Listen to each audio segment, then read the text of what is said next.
Bueno, para comenzar, el título de esta investigación, que se elaboró durante 3 años, considera dos esferas principales.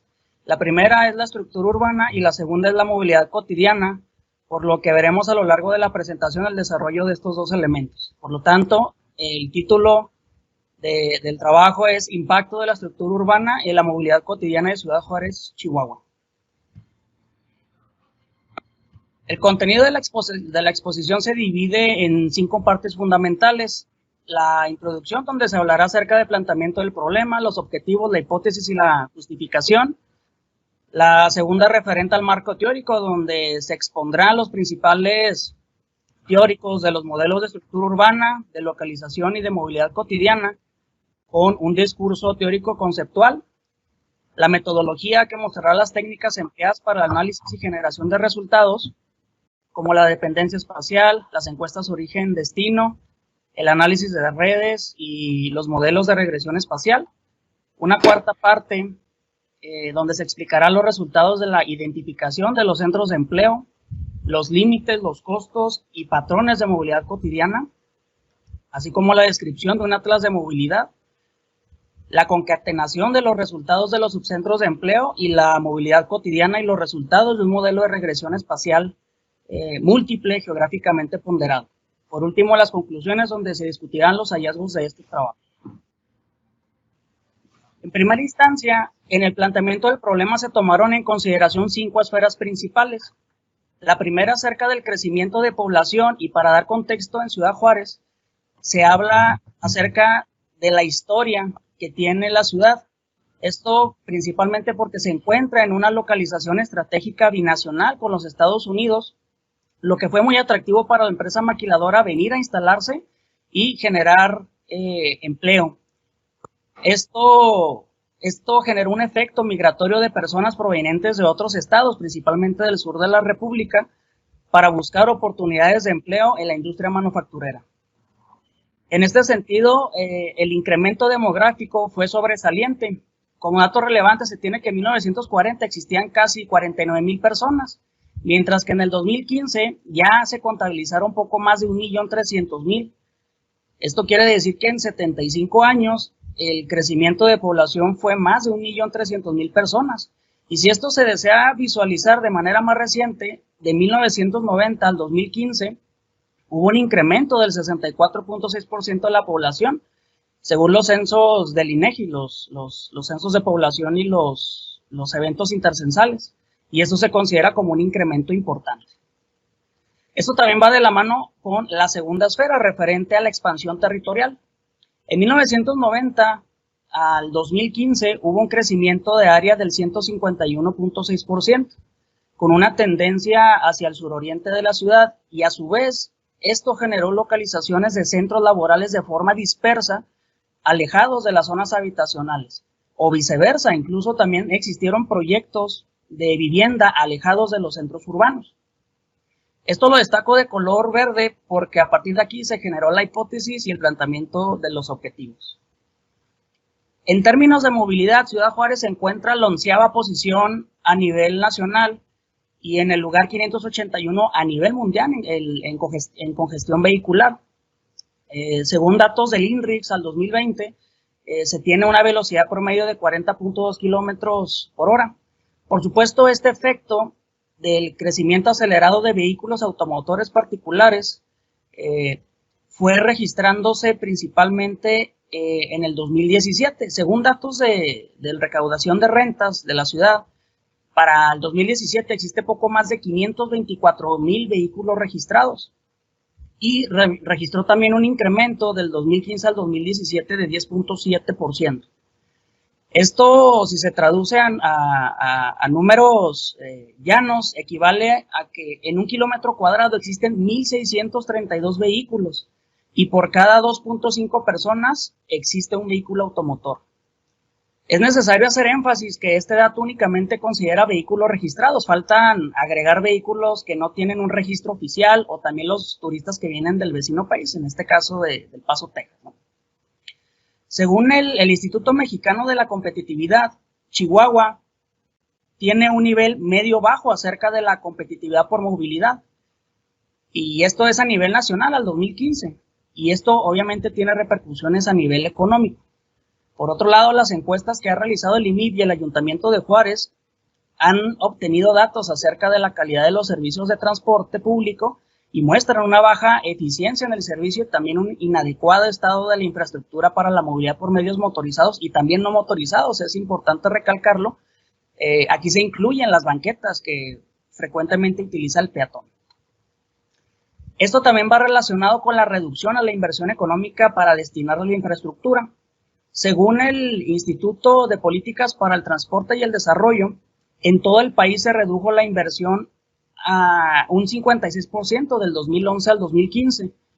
Y en el contexto local, la mayoría de la inversión que se llega a inyectar para la infraestructura son a favor del automóvil. Y ahora lo podemos ver en la ciudad con numerosos proyectos de puentes, pasos a desnivel, remodelaciones de intersecciones viales y pavimentación. Y aún así, la percepción de la ciudadanía indica que el 30% de la superficie de rodamiento tiene condiciones medias a pobres, y estos son según datos de una encuesta que aplicó el IMIP en el 2016. Por último, la falta de información se convierte en un problema primordial para realizar análisis e investigaciones de esta índole, porque existe poca o restringida información acerca de movilidad y de política pública enfocada únicamente a este tema. También el Instituto Mexicano para la Competitividad señala que a nivel nacional el 19% del ingreso familiar se destina para realizar movilidad. Sin embargo, este dato no es un promedio muy general debido a que el gasto es diferente para las personas que viven dentro de los centros urbanos en contraste a los que viven en la periferia de la ciudad. En este sentido, pues se puede deducir que no existe un dato explícito y detallado. Finalmente, tampoco se visualiza la inversión a corto y mediano plazo que hacen las personas para desplazarse y tampoco se conocen hasta dónde pueden viajar según su ingreso disponible. Esto nos lleva a la pregunta de investigación.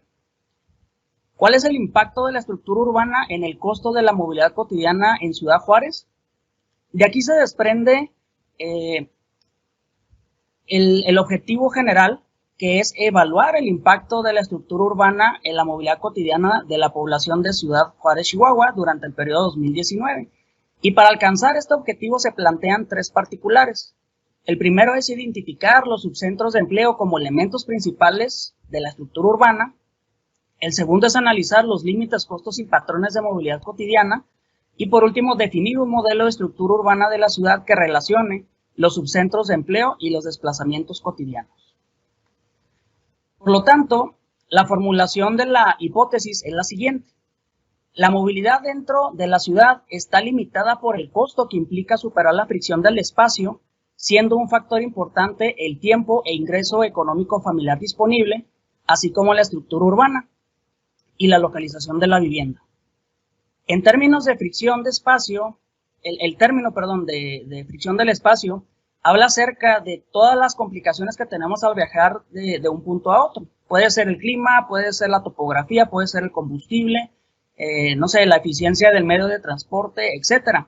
Y esto repercute en la inversión que debe de hacer cada persona para poder hacer los viajes en la ciudad. Y para terminar este apartado, la justificación de este trabajo se centra en concatenar dos esferas complejas, que es la estructura y la movilidad urbana. Como son esferas muy complejas, comúnmente la mayoría de las investigaciones se centran en una sola, lo cual podría ser una aportación al conocimiento, ¿no?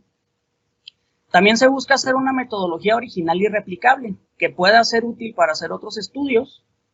Por supuesto, generar vínculos con otros investigadores, instituciones educativas, generar información relevante, detallada y actual de la ciudad, para que esto tenga un impacto útil en la toma de decisiones de la política pública.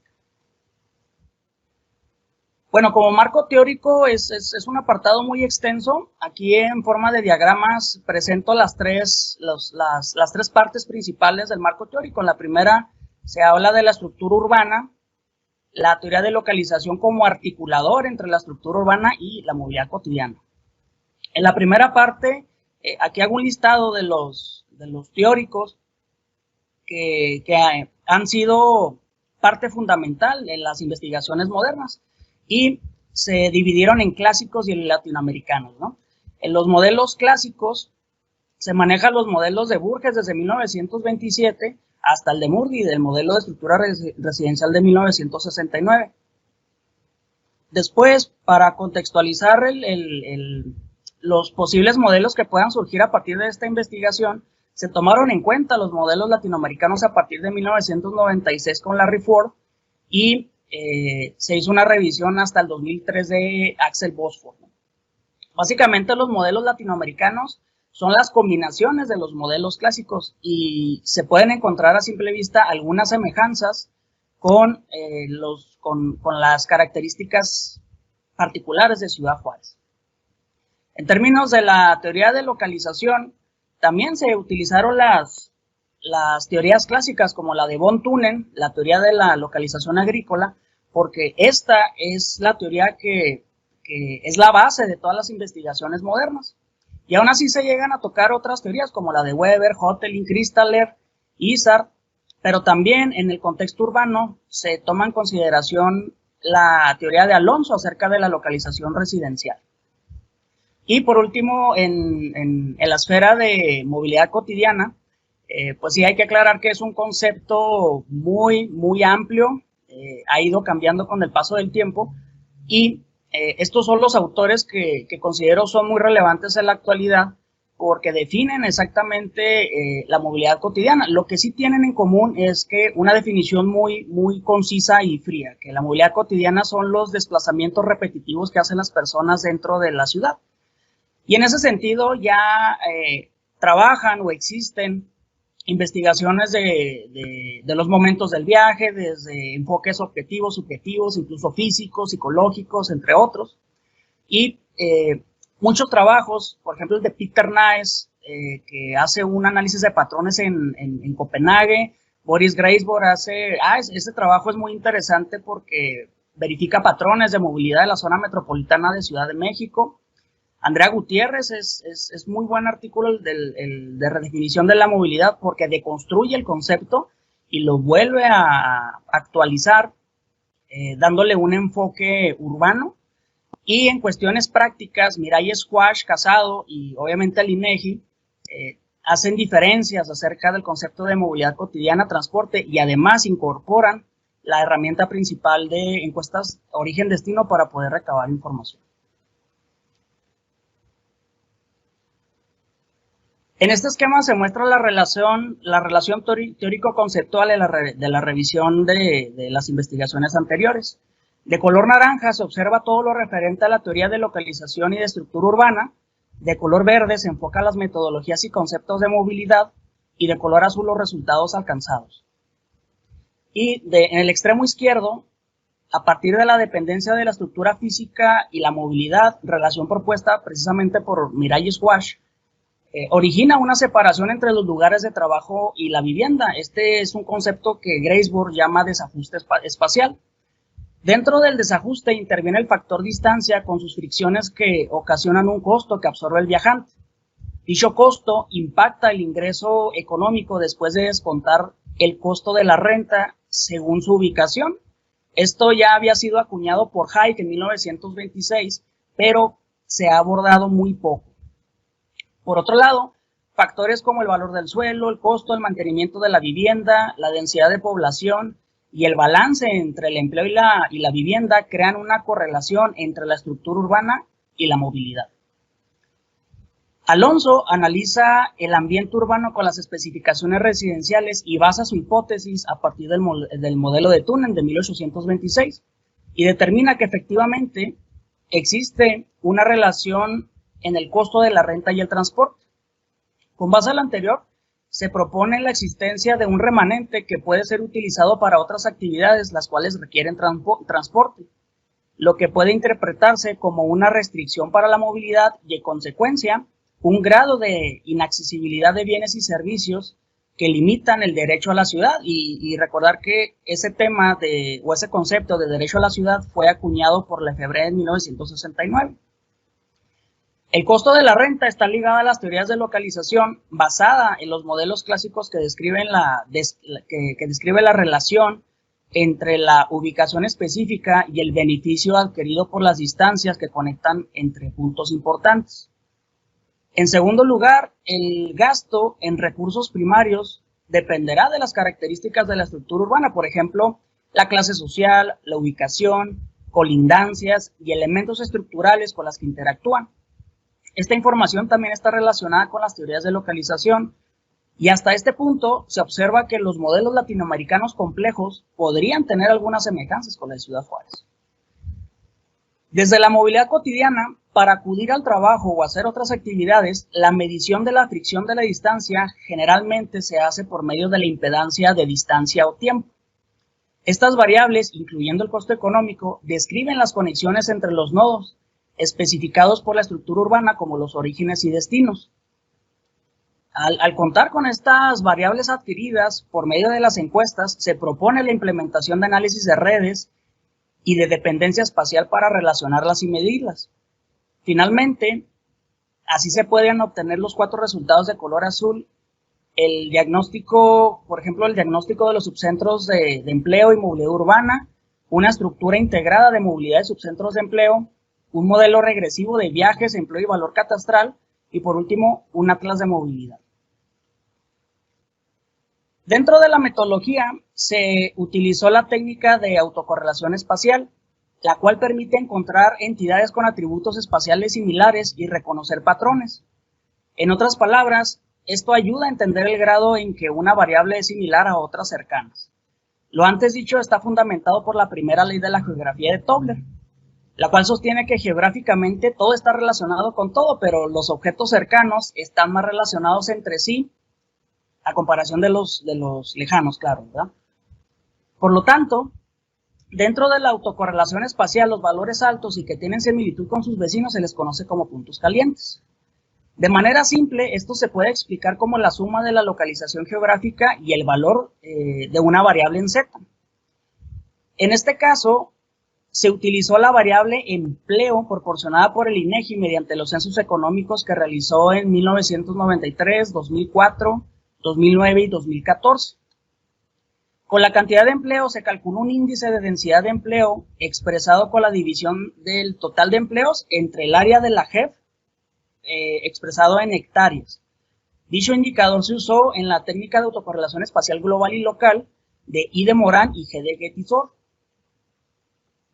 La información que provee el INEGI se desagregó en empleo en manufactura, terciario y total, donde se hizo un análisis para cada uno de ellos. Las técnicas de autocorrelación espacial se pueden dividir en dos, las versiones globales y las versiones locales. La primera proporciona un valor total de todas las identidades, mientras la versión local da un valor para cada una de las identidades geográficas, y con este resultado se pueden generar mapas descriptivos para visualizar los patrones. Los cálculos se facilita realizarlos con los sistemas de información geográfica y los resultados se interpretan de diferentes maneras. Por ejemplo, para la técnica de I. de Morán, el resultado está dentro de un rango de -1 a 1 y entre más se acerque al 1 positivo, se interpreta que existen patrones de agrupamiento. Si tiende a 0, existen patrones aleatorios, y si el resultado se acerca a -1, entonces existen patrones de dispersión. También hay que considerar que la validez del resultado depende de qué tan significativo en términos estadísticos es, ¿verdad? En este caso, el p-valor tendrá que ser menor a 0.05 para poderlo considerar significativo. En el caso de Gettysburg, se evalúan las desviaciones estándar expresadas con el valor z y que también sean estadísticamente significativas. Si el valor z es positivo, se interpreta que existen agrupaciones. Y por el contrario, si el valor z es negativo, se entiende que existen dispersiones. Matemáticamente, las dos técnicas funcionan diferente, pero la principal diferencia entre ellas es que G. de Gettysburg considera la unidad central en el cálculo, mientras I. de Morán analiza solo los vecinos que están alrededor. Este es un parámetro que se conoce como criterio de vecindad, que para esta investigación se utilizó el de Reina, haciendo alusión a los movimientos de ajedrez de la pieza de la reina, y analiza en todas las direcciones las entidades geográficas colindantes. Por otra parte, El principal insumo para conocer la movilidad cotidiana fue la encuesta Origen-Destino. En primer lugar, se hizo una revisión acerca de proyectos y procesos que se han elaborado a nivel mundial. Los más sobresalientes fueron el de Movilla en España, el de Santiago de Chile en el 2012, el del Valle de Aburrá en Colombia en el mismo año y el proyecto Origin Destination Survey en Miami en el 2015. En cada uno de estos proyectos se analizaron las técnicas para recabar información. Por ejemplo, en España se utiliza mucho la estrategia de realizar encuestas por medio de llamadas telefónicas. Y, por ejemplo, en Miami se utiliza mucho el iPad como principal instrumento para hacer las visitas domiciliarias. También se revisaron los proyectos a nivel nacional, los que ha elaborado el INEGI en 1983, en el 94, en el 2007 y 2015, pero también existieron otros proyectos ajenos al INEGI, dependiendo el estado, como el de Puebla, la Ciudad de México, Monterrey, Guadalajara, Tampico, Madero y Altamira, San Luis Potosí y el Distrito Federal. La más reciente fue la encuesta Origen-Destino en hogares de la zona metropolitana del Valle de México en el 2017 y el proyecto fue una colaboración entre el INEGI y la Universidad Autónoma de México. Se consideró este proyecto como el más completo y útil para esta investigación, obviamente por el historial de proyectos que ha elaborado el INEGI y por la colaboración de la universidad en el diseño. En el documento oficial del INEGI se encuentran los formatos utilizados por los entrevistadores, los cuales fueron adaptados para el contexto de Ciudad Juárez. En primera instancia se agregaron preguntas de vehículos, vialidades principales utilizadas, costos y gastos que hacen las personas en su movilidad cotidiana. También se removieron preguntas redundantes y características que no aplican en Ciudad Juárez, por ejemplo, el uso de hologramas para los vehículos que circulan, uso de transportes como el metro, el colectivo, el metrobús, el tren ligero, el bicitaxi, entre otros. Se ajustaron los tamaños de renglones de captura, se simplificó a más de la mitad el levantamiento de información, se crearon estrategias para armar expedientes modulares por vivienda encuestada y también se le agregó una carta para formalizar la confidencialidad con los logos institucionales. La encuesta final se dividió en dos entrevistas. La primera se enfocó en adquirir información sociodemográfica, por ejemplo, la cantidad de hogares dentro de la vivienda y las características de los vehículos particulares disponibles. La segunda parte son las tarjetas de viajes, que son bitácoras donde se registran las características de los desplazamientos cotidianos, como los medios de transporte utilizados, el gasto, la localización del origen y del destino y las vialidades principales que se recorrieron. Lo anterior aplicado para un día entre semana y un día en fin de semana. Se trabajaron 5 componentes principales para la encuesta. Primero, el control de la encuesta, útil para identificar la vivienda con un número de folio, su localización y si se realizó correcta y completamente. Una carta de confidencialidad que se entregaba a la familia encuestada, la cual describía el motivo por el cual se hacía este trabajo y que los datos recabados eran exclusivamente para un análisis estadístico y que por ningún motivo a nadie se le iba a compartir esta información por cuestiones de seguridad. La primera entrevista acerca de las características sociodemográficas, instrucciones por escrito y también de forma verbal del llenado de las tarjetas de viajes y por último las tarjetas de viajes necesarias para realizar todos los desplazamientos cotidianos y poderlos registrar. En total se recabaron 60 variables diferentes. En esta diapositiva se muestran las más importantes que sirvieron para esta investigación. Por ejemplo, en el hogar y vehículo se puede conocer el número de hogares, la disponibilidad y cantidad de vehículos, tipo de energía que consumen, entre otros. En la caracterización de los integrantes se recabó, por ejemplo, el parentesco, el sexo, la edad, la escolaridad, etc. Y en los viajes se obtienen las direcciones, origen, destino con sus coordenadas geográficas, tipos de lugares, tiempos que invirtieron en el viaje, propósitos, lugares de estacionamiento, tarifas, vialidades, y esto es por mencionar algunos, ¿no? Cabe resaltar que no se utilizaron todas las variables, sin embargo, la información está disponible para realizar otras investigaciones de esta índole. Aquí en esta diapositiva vemos del lado izquierdo el machote o el ejemplo de la carta de confidencialidad que se le entregaba a todas las familias que deseaban participar y del lado derecho el control de la encuesta, ¿no? Para registrar la dirección de la vivienda, el estatus si ya se levantó completamente, las coordenadas geográficas, características del entrevistador, entre otros datos.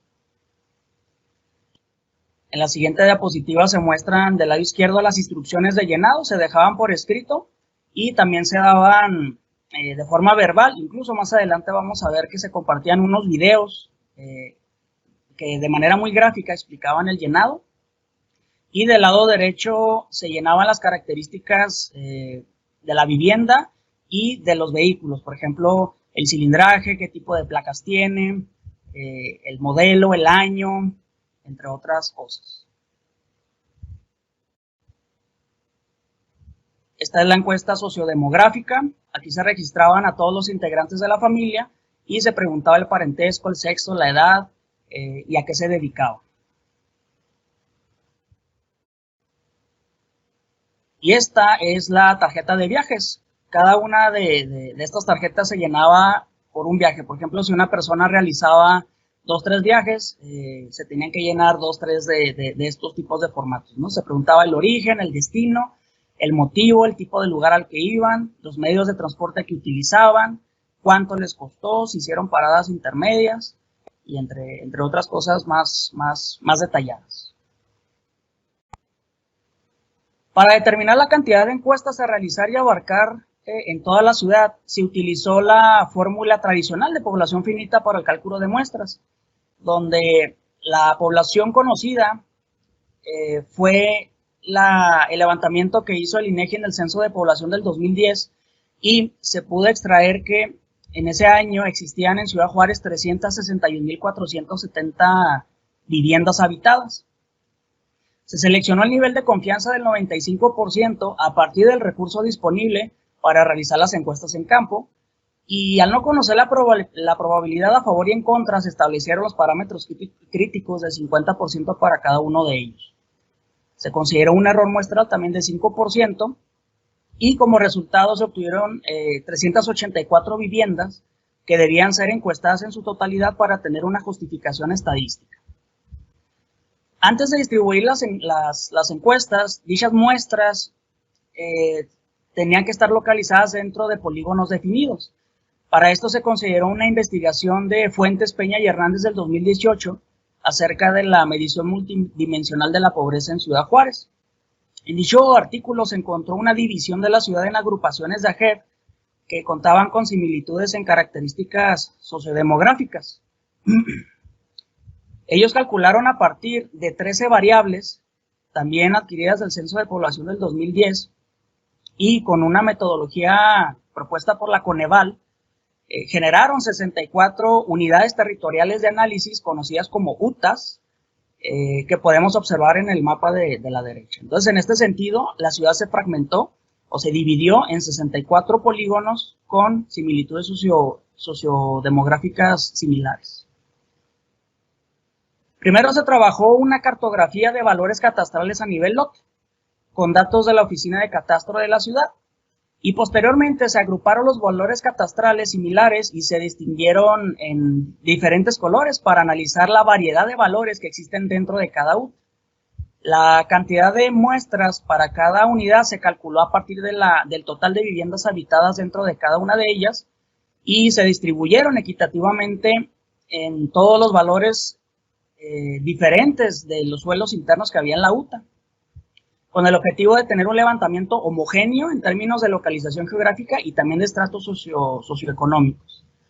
En el tercer mapa se observan las zonas de muestreo dentro de cada UTA y se identifican las unidades con mayor cantidad de muestras a levantar, donde resalta el área de las torres con el color rojo.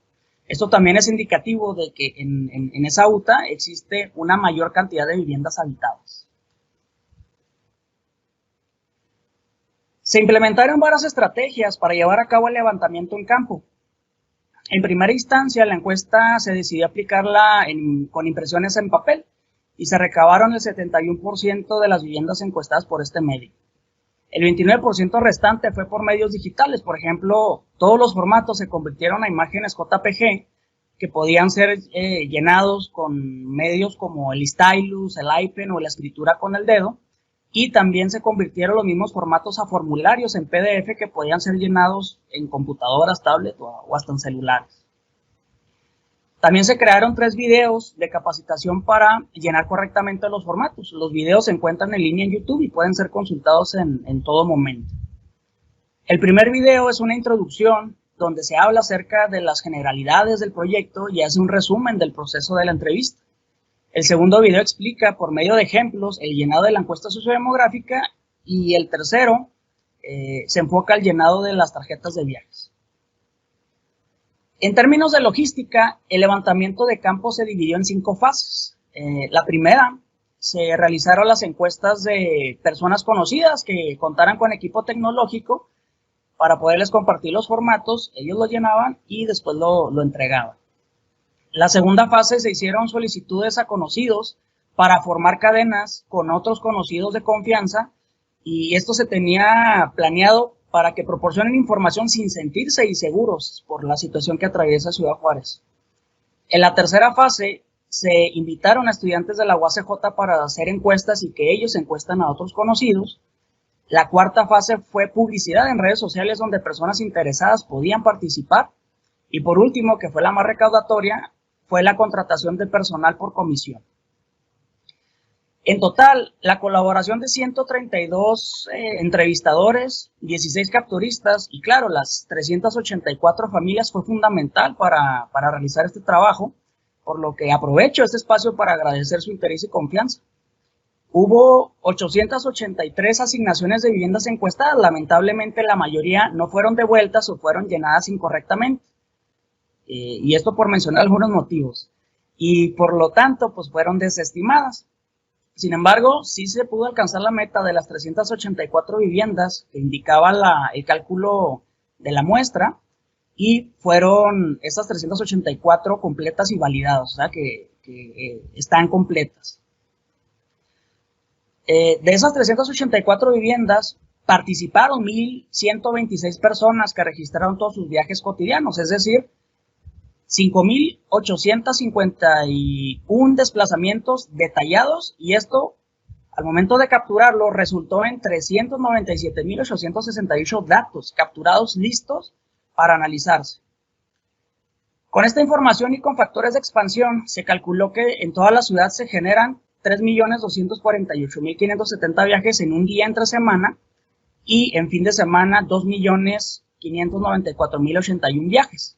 Estos datos pueden ser comparados con el Plan de Desarrollo Urbano Sostenible del 2016 creado por el IMIP, el cual indica que en la ciudad se generan 3.900.000 viajes. Sin embargo, en el documento pues no se dan más detalles, no hay una explicación acerca de los datos, ni siquiera hay un detalle de cómo se podría desglosar o no hay más datos en ese documento.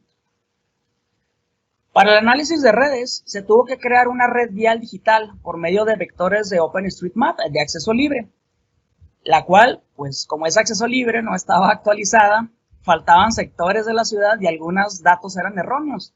Se tuvieron que revisar y corregir 74.237 vectores que conforman todas las calles de la ciudad al 2019.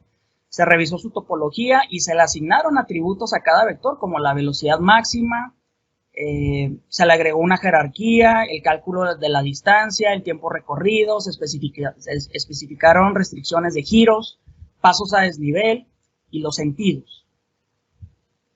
Lo anterior fue el insumo primordial para aplicar el algoritmo de Dijkstra, que describe de manera simplificada 4 pasos para encontrar la ruta más corta, ya sea en términos de distancia o en términos de tiempo. Este algoritmo lo aplica el software ArcMap y determina la distancia Manhattan. Hago un énfasis en la distancia Manhattan porque es conocida como la distancia real que recorre una persona para llegar desde un punto origen a un punto destino. Incluso es posible generar reportes de cuáles son las vialidades que se deben tomar, semejante a los asistentes de Google, ¿no? De Google que proveen direcciones a los conductores. Este algoritmo funciona para generar polígonos de isócronas que considera todas las posibles rutas que se encuentran dentro de un parámetro de tiempo o distancia Y en la segunda imagen se observan líneas a partir de un mismo origen y cada línea representa gráficamente una conexión con el destino. Estas líneas son conocidas como líneas de deseo y frecuentemente es utilizado para relacionar los orígenes y destinos en un mismo mapa. Para terminar el apartado metodológico, la regresión geográficamente ponderada también está relacionada con la primera ley de la geografía de Toller. A manera de resumen, se busca la relación entre variables independientes que pueden explicar el comportamiento de una variable dependiente. Para efectos de esta investigación, no solo se llevó la manera tradicional, sino se consideraron también las posiciones geográficas y se utilizó el software MGWR de la Universidad Estatal de Arizona con el objetivo de realizar un modelo explicativo de los viajes generados. Del lado derecho se nota el proceso para utilizar esta técnica, ya que requiere primero la selección de las variables que pudiesen explicar la generación de viajes, por lo que se analizaron todas las variables que se exponen en la teoría y después se hace un análisis de regresión lineal múltiple de las variables candidatas para evaluar el grado de multicolinealidad de entre ellas. Posteriormente se analizan las estadísticas descriptivas de cada una y se hace una revisión de autocorrelación espacial univariado y bivariado. En caso de tener una autocorrelación espacial dispersa, se construye el modelo mediante la regresión por mínimos cuadrados ordinarios, y después se lleva el modelo de regresión geográficamente ponderado para el cálculo de las R's cuadradas locales. Finalmente, se hace un análisis de los errores estándar y valores T locales de las variables explicativas y si las pruebas de hipótesis y las revisiones estadísticas son favorecedoras, se pueden elaborar los mapas con los resultados del modelo. Bien, ahora los resultados obtenidos a partir de las autocorrelaciones espaciales para el empleo total indican que existen agrupaciones en todos los resultados globales, mientras que los resultados locales se aprecian agrupaciones de color rojo que son centros de empleo importantes, donde destaca que en 1993 existe una sola agrupación al norte de la ciudad, específicamente en el centro histórico y el PRONAF, y en los años siguientes se ve una descentralización de empleo, donde a partir del 2004 aparecen las primeras agrupaciones al suroriente de la ciudad. Y para el 2014 se ve el aumento de polígonos en esa región, en la parte suroriente de la ciudad. Del lado izquierdo observamos los resultados de I de Morán y del lado derecho los de G de Getisor. Prácticamente se obtienen los mismos resultados, a excepción de que algunos polígonos catalogados por Morán como aleatorios, Getis los considera como agrupaciones de empleo importantes.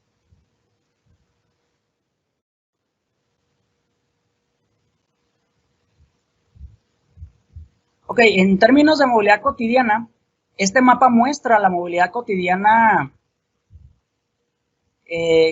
bruta de los datos que se adquirieron de las encuestas Orígenes y Destino. Se alcanzan a ver los puntos amarillos, que son las ubicaciones de las viviendas y también de los destinos de cada uno de los viajes registrados. Este mapa también ayuda a observar si se abarcó toda la ciudad en cuestiones de encuestas y también se alcanzan a ver esas zonas de colores claros y saturados, que son las zonas o las áreas donde existe mayor movilidad. Se puede observar claramente que la conexión con el centro histórico por medio de las avenidas 16 de septiembre y Paseo Triunfo de la República de manera horizontal al norte de la ciudad y en sentido vertical de norte a sur por medio de la avenida Tecnológica. Este mapa muestra la misma cantidad de viajes pero de manera simplificada. Los orígenes y destinos de los viajes se estandarizaron en el centro de cada UTA y en dichos centroides se marca un círculo iluminado de la cantidad de viajes generados en esa unidad territorial.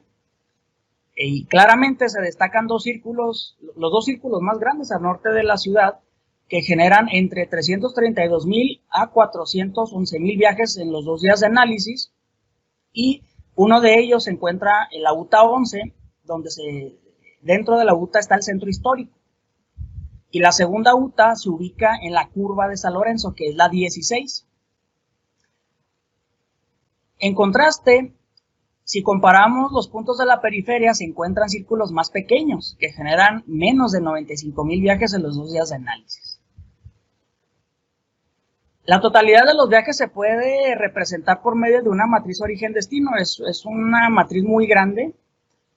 No se alcanza a ver seguramente en las diapositivas, pero las matrices origen-destino son muy útiles para encontrar la relación y conectividad de una UTA de origen con las de destino. Se destacaron celdas de color rojo que contenían más del 0.10% de desplazamientos, es decir, arriba de 5,000 desplazamientos en 2 días de análisis. Esto permitió identificar 2 hallazgos importantes.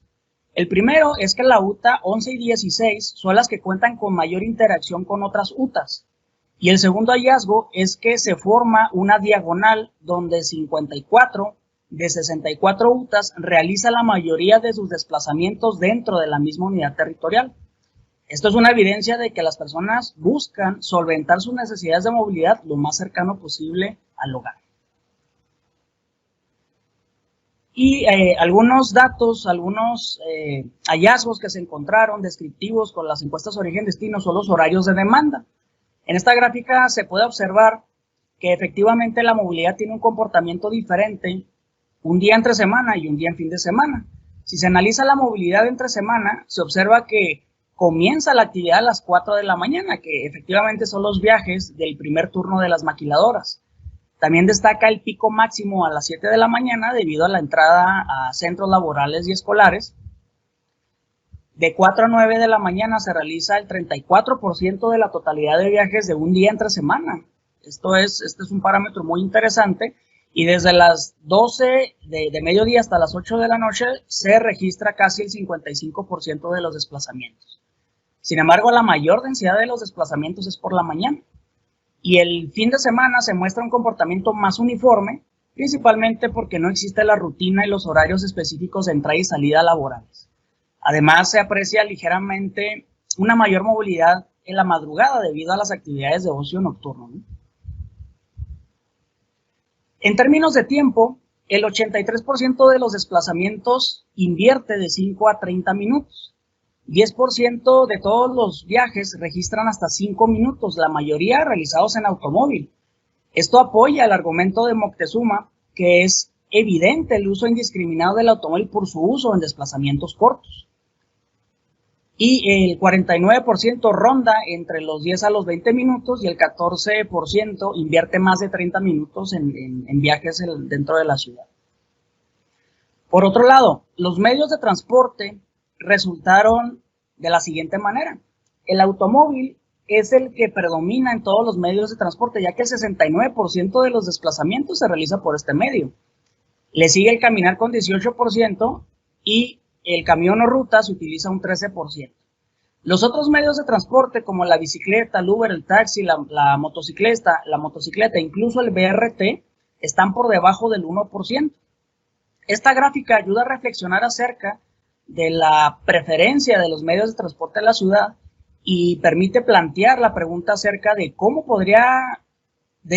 se podría desincentivar el uso del automóvil para desplazarnos por otros medios. La relación de las variables de tiempo, tipo de transporte y cantidad de viajes se muestra en esta gráfica. Aquí se observa con mayor claridad el pico de 5 minutos en viajes con automóvil. Y con este mismo medio de transporte, el 39% de todos los viajes analizados se hacen de 15 a 30 minutos.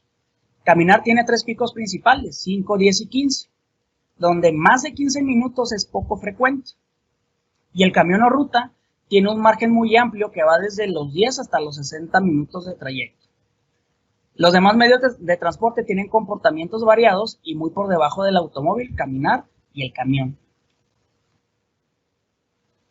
Otro cruce interesante de variables fue el tipo de transporte, el motivo y la cantidad de viajes. Nuevamente destaca el automóvil para ir a trabajar, ahí indicado en la barra roja más alta. No obstante, el automóvil se utiliza prácticamente para todos los motivos de movilidad cotidiana. Aquí se encuentra un importante vínculo con los resultados de dependencia espacial referente a los centros de empleo.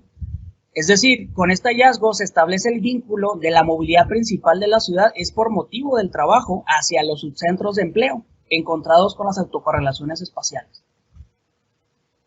También se ve evidenciado por el camión, que tiene mayor registro por motivo del trabajo. Estudiar utiliza principalmente el automóvil, caminar y el camión. El transporte de personal evidentemente se utiliza únicamente para trabajar, y para convivir prácticamente el automóvil es el que se utiliza cotidianamente. En términos de distancia real, con tipos de transporte y cantidades de viajes, se distingue el automóvil por tener esa amplitud de recorrido de 0 a 35 kilómetros. Por otra parte, el 10.5% de los desplazamientos se hacen caminando hasta 1 kilómetro, o casi el 14% se realiza con un máximo de 2 kilómetros. Los máximos registrados en bicicleta son 15 kilómetros, y los otros medios de transporte registran un rango entre 5 a 10 kilómetros de recorrido. Si se considera la totalidad de los viajes en la ciudad, el 88.8% recorren hasta un máximo de 15 kilómetros. Prácticamente es media ciudad en sentido vertical. La inversión promedio para cada modalidad de transporte se muestra en la siguiente tabla. En términos de distancia, el automóvil y el camión son muy parecidos. Sin embargo, en términos de tiempo, el automóvil utiliza menos durante cada trayecto que realiza. Incluso para diseños peatonales, estos parámetros podrían ser útiles, ya que en promedio el desplazamiento cotidiano máximo puede considerarse a casi el kilómetro de distancia o 12 minutos caminando. Referente al gasto semanal, el automóvil y la motocicleta son los que requieren mayor inversión, y estos datos que se muestran no consideran los costos de mantenimiento preventivo ni correctivo, tampoco los permisos de circulación y gastos de propiedad. Sería interesante agregarlos, ¿no? El gasto semanal del taxi y el Uber tiene variaciones debido a que las cuotas son definidas por el chofer o la aplicación, y el impacto más alto en el ingreso es la motocicleta. Le sigue el camión y por último el automóvil. Lo que podría indicar que el nivel socioeconómico está relacionado con el tipo de transporte que se utiliza cotidianamente. Y existe una clara evidencia de los argumentos de Hay, Guízar, Náez, Valdivia, Ávila y Galindo, que son efectivamente correctos, debido a que existe una inversión para desplazarse e impacta en el ingreso, y se encuentra una relación entre la capacidad económica, la capacidad de energía, las herramientas disponibles y la localización, y esto definirá el grado de movilidad del usuario. Bueno, es importante hacer una aclaración acerca de las escalas de análisis. Todos los resultados anteriores fueron analizados desde una perspectiva macro, es decir, considerando toda la ciudad como una sola entidad homogénea. En contraparte, si dicha información se genera a nivel micro o a escala UTA, los datos serán totalmente diferentes con la escala, o sea, no tendrán coincidencia con la escala macro, y tampoco los datos resultantes entre una UTA y otra también van a ser muy diferentes. Y esto dará mayor aproximación a las particularidades de cada unidad territorial de análisis. Por el motivo anterior, se hizo un atlas de movilidad que describe cada una de las 64 UTAs con mapas de isócronas de tiempo y líneas de deseo. Y también se agregó un estadístico de movilidad cotidiana de la zona. En pantalla se muestra la UTA 11 como ejemplo, una de las más importantes en términos de movilidad. Y aquí podemos observar del lado izquierdo que se juntan o se combinan las isócronas de tiempo para indicar cuáles son las áreas que abarcarían en tiempos. Por ejemplo, del centro de esa UTA, ¿cuánto tiempo abarcaría hasta llegar hasta la zona naranja? Pues 70 minutos, ¿no?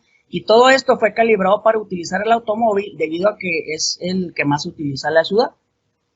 Y con las líneas de deseo se especifican las direcciones de los destinos, y con pequeños iconos se indica el motivo, si fue para estudiar, si fue para un hogar, si fue al médico, si fue de compras, entre otras cosas.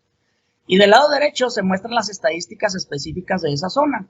Cuántos viajes se generan al día, cuánto es el gasto promedio de la zona, el motivo principal de movilidad, cantidad de viajes por género, distancia recorrida promedio, horarios de demanda, cruces de variables, variables de tipo de transporte, motivos de viaje, cantidad de viajes, y abajo las gráficas de las UTAs de donde se conecta esta UTA de análisis, y también cómo se definen las cantidades de viajes por el motivo del viaje, ¿no? O el tipo de destino. Entonces, este trabajo se realizó 64 veces para describir cada una de las UTAs, y se puede encontrar datos muy interesantes, pero ya es en el análisis muy particular de cada unidad territorial de análisis.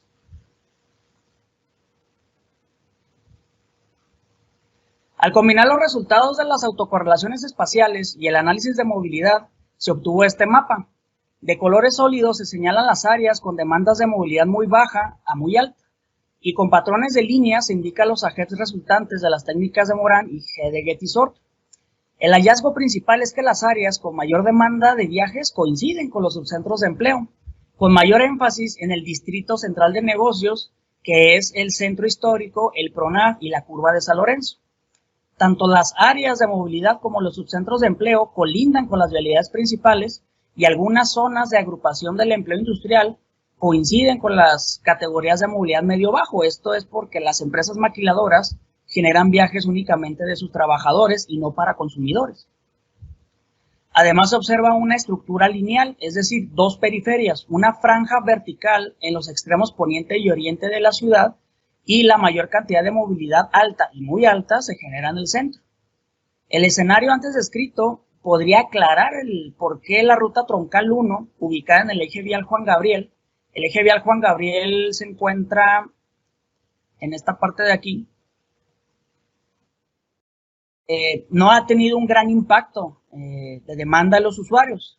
Por el contrario, en estos momentos existe una gran discusión si es viable construir una segunda ruta troncal, pero por las avenidas Tecnológico, Paseo Triunfo de la República y 16 de septiembre. Esas vialidades vendrían siendo desde acá, desde el norte, que conectan el centro histórico, siguen todo este trayecto en forma horizontal, giran por la curva de San Lorenzo y bajan por toda la avenida Tecnológico hasta el aeropuerto. Y pues con esto se podría argumentar que el panorama podría ser totalmente diferente a comparación de la primera ruta troncal, ya que atravesaría por las áreas con mayor demanda de movilidad y tendría mayor cercanía con los subcentros de empleo importantes de la ciudad. Para el modelo de regresión, específicamente el espacial múltiple geográficamente ponderado, se seleccionaron las variables valores catastrales y empleo total, los cuales fueron estandarizadas a nivel UTA, y se encontró que ambas variables podrían describir la cantidad de viajes que se generan en una unidad en específico. Para observar el R ajustado local de cada una de las UTAs, se cartografiaron dichos valores en este mapa y se dividieron los resultados en 5 rangos, desde 0.525 hasta 0.663. Cabe resaltar que todos los rangos son buenos. Sin embargo, los valores más altos de color rojo indican que el modelo explica de mejor manera la generación de viajes por medio de las dos variables independientes al norte de la ciudad, donde existe mayor consolidación histórica y también donde se encuentran las zonas laborales tradicionales, incluyendo el centro histórico, el PRONAF y los primeros corredores comerciales, claro. Conforme el análisis se mueve hacia el sur y suroriente, la correlación espacial baja ligeramente y coincide con los patrones de consolidación, crecimiento y expansión territorial que ha experimentado la ciudad. Por lo tanto, estadísticamente el modelo se podría considerar como bueno.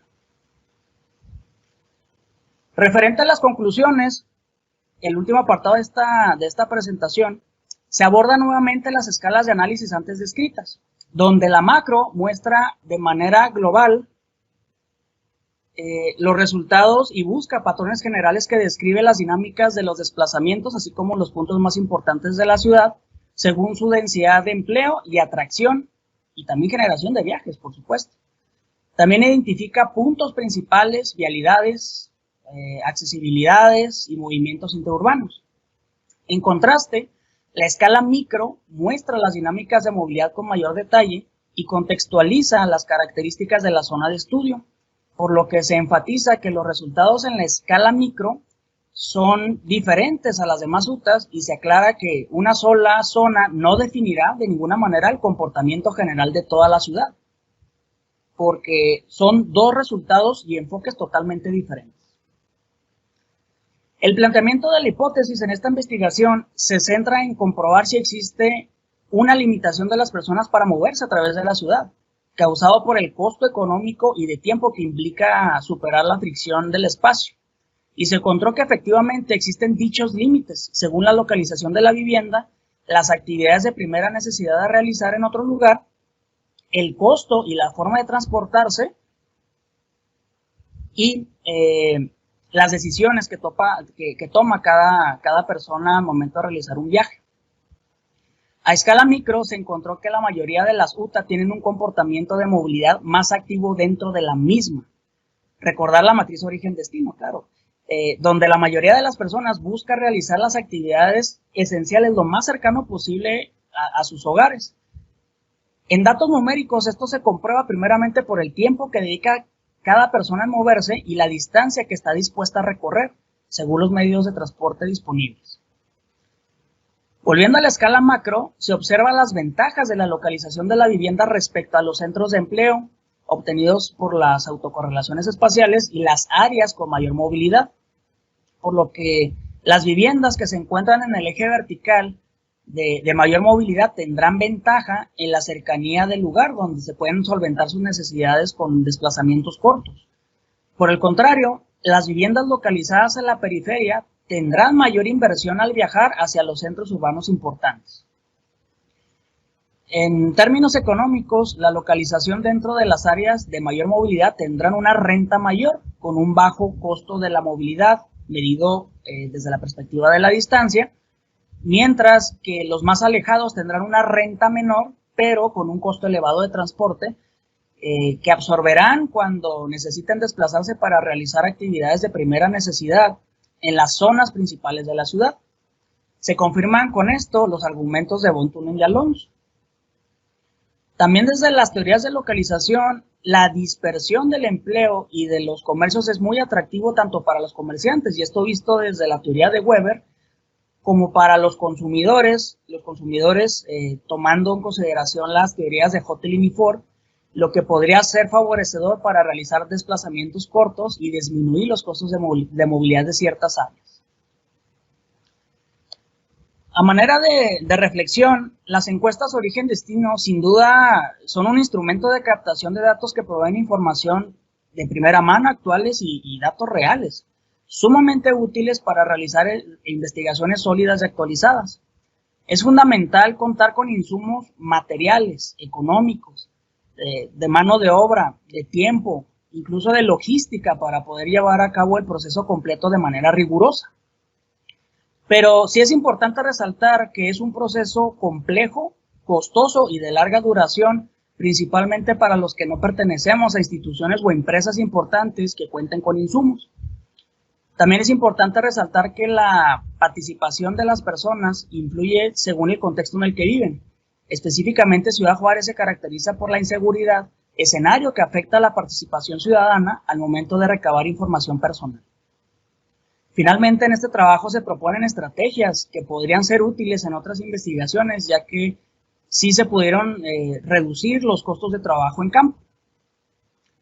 Dentro de la metodología, el usar las técnicas de autocorrelación espacial requiere la adquisición de una sola variable.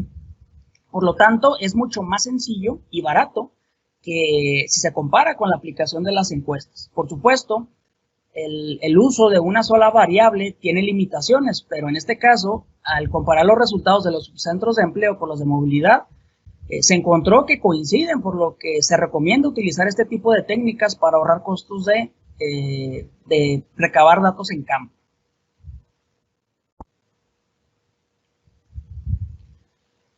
Un argumento que considero relevante fue en el artículo de Garrocho y Campos, quienes invitan a no definir únicamente una estructura urbana como monocéntrica o policéntrica, sino que las investigaciones deberán enfocarse a caracterizar a profundidad para aproximarse y entender la composición de la ciudad. Es por este motivo que se utilizaron las técnicas de dependencia espacial y el análisis de encuestas origen-destino para tratar de observar el fenómeno desde diferentes perspectivas. Y con los resultados obtenidos se validan las técnicas propuestas y también se recomienda utilizarlas. No nada más estas dos, sino también se pueden utilizar varias, de tal manera que se pueda buscar un complemento entre ellas.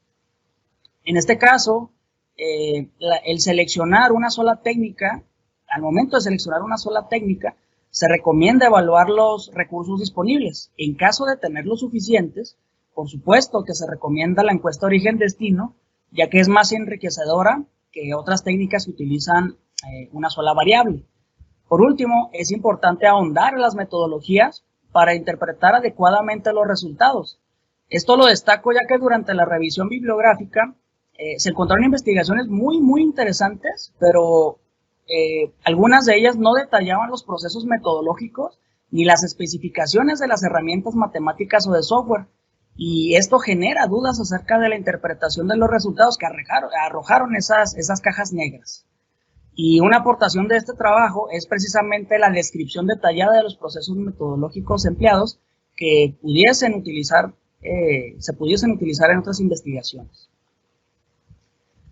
A manera de resumen, los resultados indican que la caracterización de la estructura urbana de Ciudad Juárez sigue un patrón monocéntrico, partiendo de los siguientes argumentos.